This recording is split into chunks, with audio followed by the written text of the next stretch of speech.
Hong Kong is waking up to some tragic news this morning. Live look at the Hong Kong apartment complex destroyed in one of the deadliest fires in the city's history. Emergency crews are still working to put the last of the flames out after the fire broke out Wednesday afternoon. The latest tally, 44 people have been killed, with many more still listed as missing.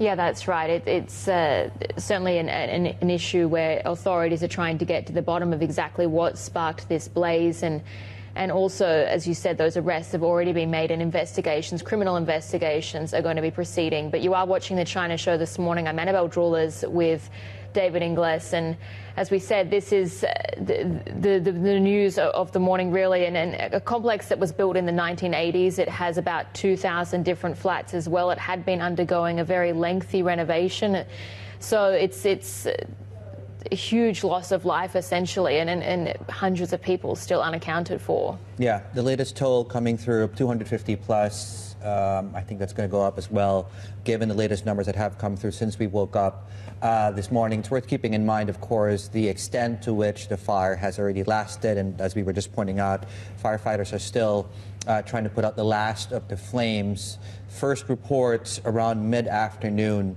yesterday. Here we are talking about it. Min Lo, our China correspondent, is at the scene and just right now with the latest. Min, what can you tell us?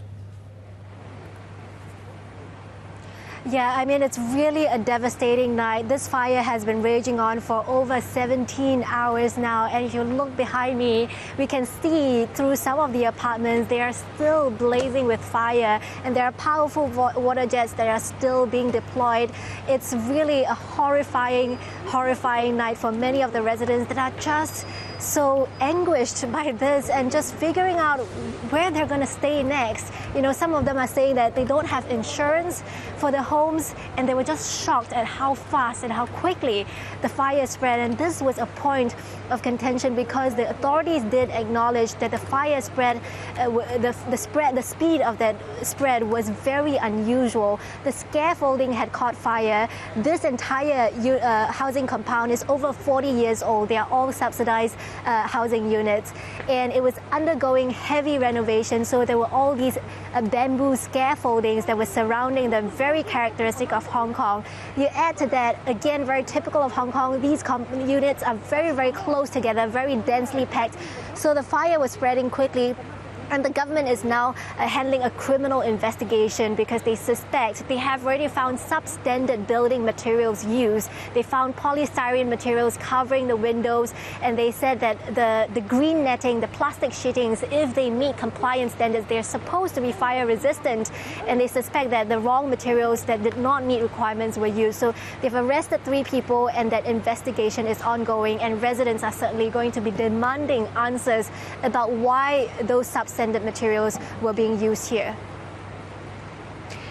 Yeah, exactly. I think the Secretary for Security, Chris Tang, has spoken about these materials in question and already said that the situation is unusual in terms of just the intensity of the fire and how fast it spread as well. But just give us a sense of what's happening on the ground today and what sort of actions are expected to take place, given that there are just so many people that are still unaccounted for.